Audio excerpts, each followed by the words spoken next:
Salutations fellow crafters and gamers. We are diving straight into another video, and this time we are leaving the medieval fantasy stuff behind and we are going for science fiction. Now, today's project is simple barricades. I need them for Terminator Genesis, but this kind of thing can be any post-apocalyptic game, or modern for that matter. And certainly it's good for Warhammer 40k, especially Space Orcs. Now, the reason why I wanted to do this video now was to show you a particular technique. And what we're going to do is a very quick and massively cheap way of doing riveted metal sheets. I do see an awful lot of people, certainly in the 40k realm, trying to cut down slivers of styrene rod and glue it on and things like that. There's a far easier way of doing it, and it is so dirt cheap. It is untrue as long as you have the correct tools. Now, before I get into the barricade itself, I will show you the technique just using a piece of scrap.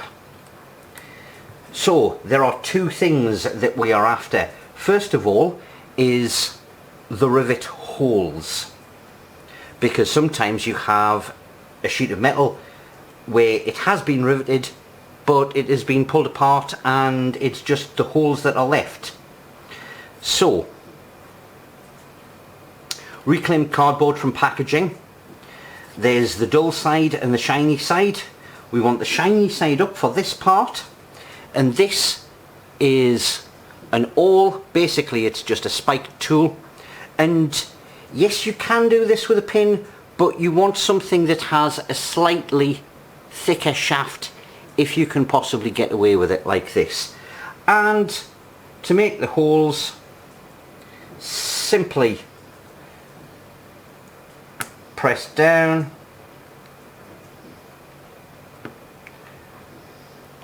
try and get them in a neat line, and once you have a paint job, are they showing up on camera? That should be all good. Rivets. Now, different tool for that. I'll put that away. This is a simple nail. Nice wide shaft, and what you need to do is make sure that you have blunted the end of it. You can use a file for that.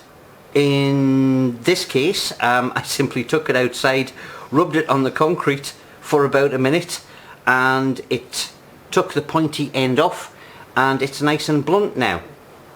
So, for rivets, the shiny side is our facing side, so we turn it over, and I would urge you to give this a little bit of a practice. Hammer, very light tap, actually a bit more than that, because you just want to get into the habit of getting the pressure just right, and then when we turn over, you can see that raised area. It's just raised it quite nicely, and by the time you've put a dry brush on that, or some spot colour of silver, that's going to look like rivets. Okay, I'll show you the paint job for that later on in the video, but that is the technique. And let's face it, because it is simply reclaimed card that you're using, it's nothing, it's free on any kind of packaging material. If you make a mistake, just cut out another bit and do it again. So, onto the barricade. I'm going to do two kinds of barricade. There's the really cheap basic card version, and then the second one is going to be using more bits, box stuff and detail and things like that, so that it maybe looks a little bit more interesting. So these are MDF tiles that I had already done because yeah, I was in the middle of doing Barricades and then sort of got out of the habit of doing them. So these are going to be the bases, and what we need is some card that is a little bit longer than the width, and we are going to make them about 25mm, which should be a reasonable height.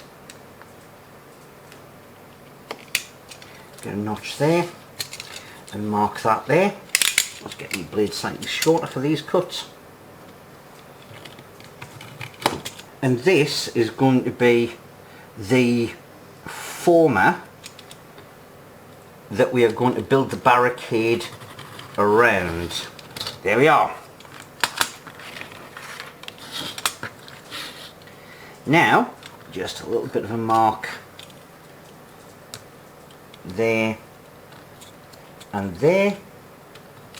That's where my folder is going to be, and we're going to cut almost a triangle pattern so that the barricade will sit at an angle, but we don't want it with the point in the middle. We want it more towards the bottom so that it's sitting more upright. So about like that.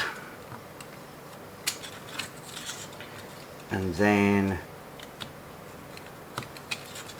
like that, and that folds back nicely and stands up. As you can see, I'm not particularly bothering to measure this. It's all being done basically by eyeball. It's going to be about there and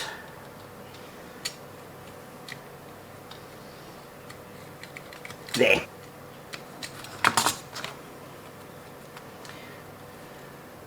Because that one was scored, that will fold as well, and that will fold as well, and that sits very nicely on our base like that.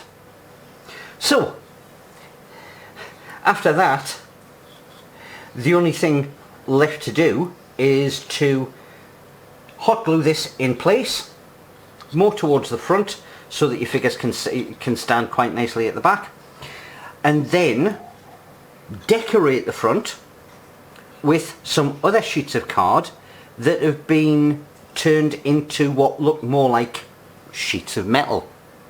So we're going to be using a couple of riveted sheets, and I also have some cheap corrugated card. Doesn't matter the fact that it's been banged around a bit, because you always get dents in reclaimed material, and we'll get a couple of those onto it as well for reclaimed corrugated tin. I will get on with that off camera and show you the assembled thing when we start looking more at a paint job. Okay, so we've got it assembled. A few things to note. First of all, we are using irregular pieces of card, just so that that top edge is broken up. It's not a flat. Adds a little bit more interest to the model. By using the technique for the rivets and the rivet holes, we've just added that little extra bit of detail, and we are going to start incorporating that into our models now, because we are getting, you know, more proficient with things. A little bit of extra detailing that I added, just some rivets to make the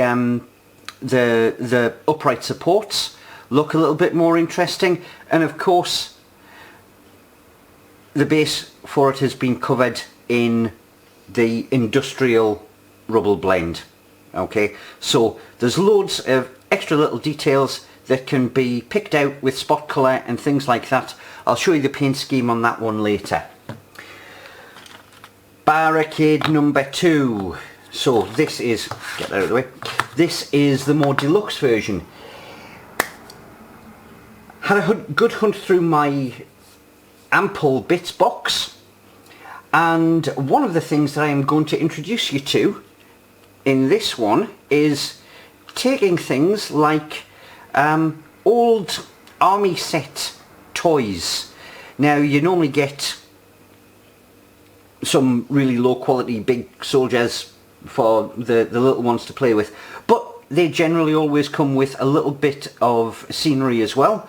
So there's a perfectly good gate barrier there that can be incorporated. Heap of sandbags always makes a barrier. We are going to have to, because it's only one-sided, disguise that in some way. Oil barrel, plus other odds and ends.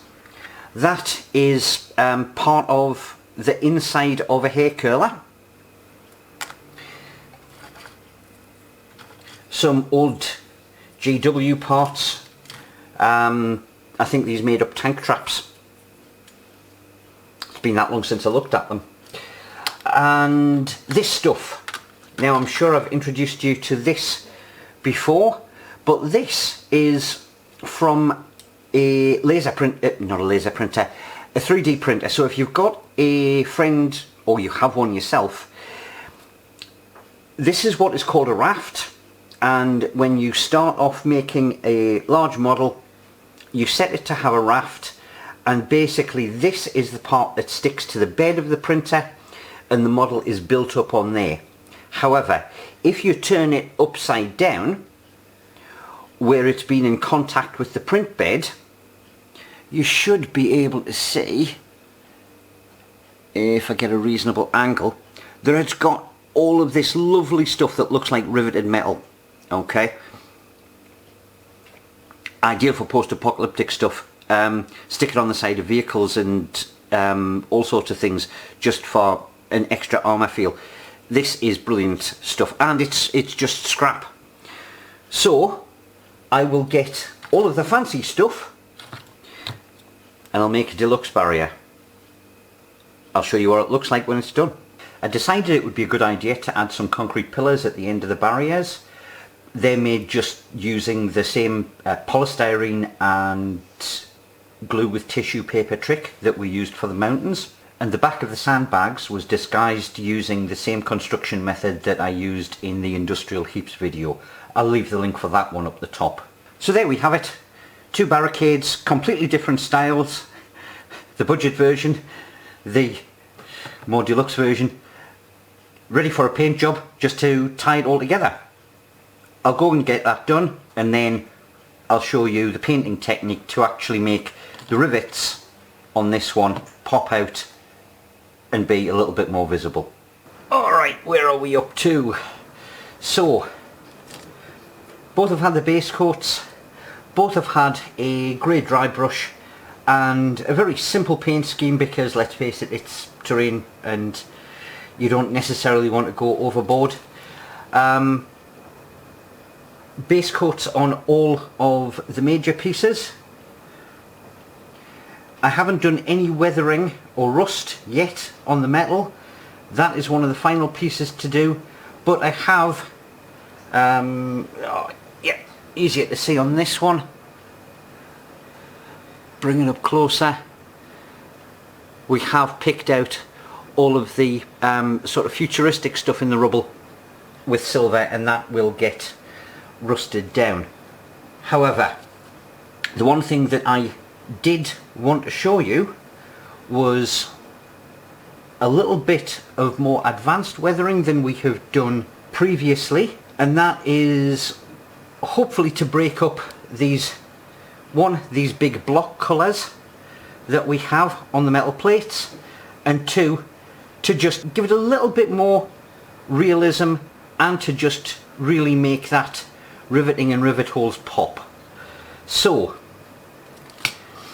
the first thing, what we're looking at here is a piece of finished metal. So it's metal that would have been polished, and then an undercoat applied, and then the top coat applied. To weather it, to make it look chipped, the easiest way to do it is actually to apply that base coat first, and because paint layers are very thin, you can't tell which order they actually come in.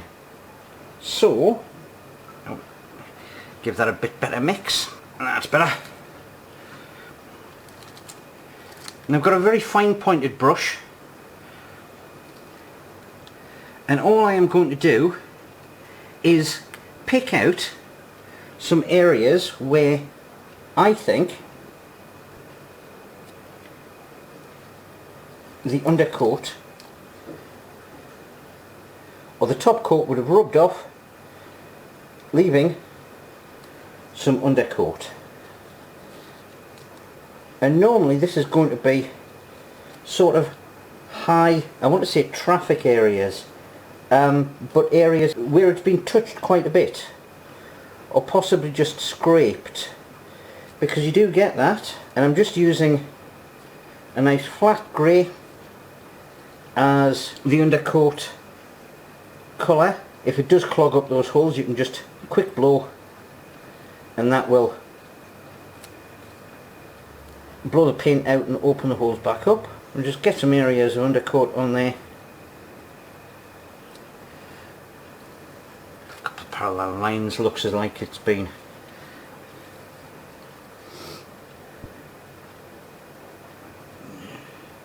scraped. Right, we'll give that a little bit of a dry, and then what we're going to do is leave the outline of the grey around the sides, and then overpaint the centre of it with silver, so it looks as if something has impacted on the metal and it is chipped away all the way through to the bare metal underneath, but left some of the undercoat there, and then outwards of that it's left the paint intact. So I've added silver to the inside of all of those grey undercoated areas, and the very final thing that I'm going to do with the silver is go over all of those rivets, because we're assuming that the paint has been rubbed off the top of them, and that is just going to draw attention to them, and the fact that there is that added little bit of texture there as well just all adds to that 3D effect. I will get these done, and then we're on to the final part of the rust. Right, one thing that I could have done at this stage, if I'd wanted to, and I decided against it because I thought it would be a little bit of overkill, all of these empty rivet holes, I could have just done a little splash of silver, as if somebody had cut away the rivets with an angle grinder just to separate the separate sheets of metal.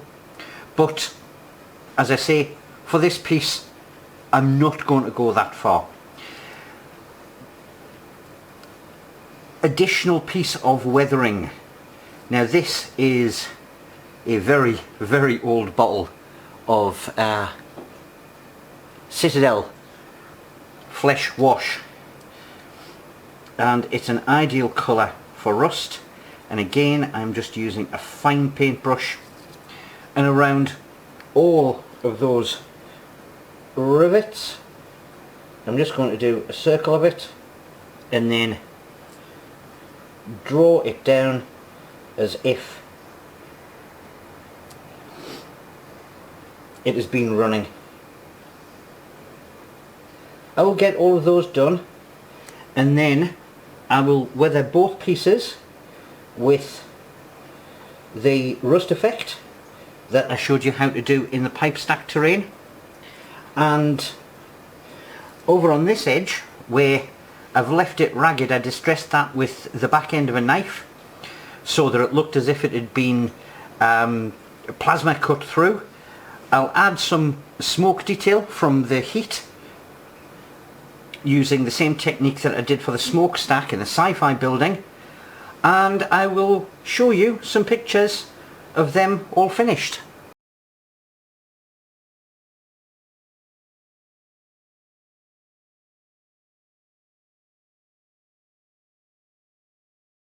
there you go, couple of barricades, relatively easy to make.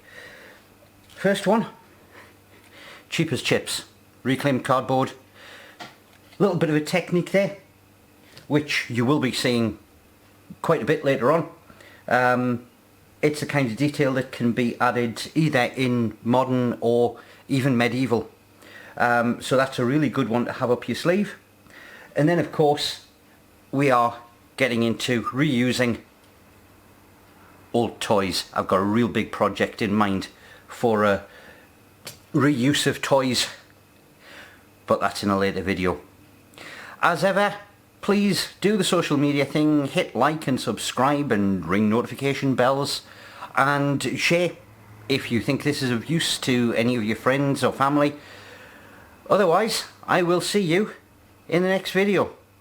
Thanks for watching.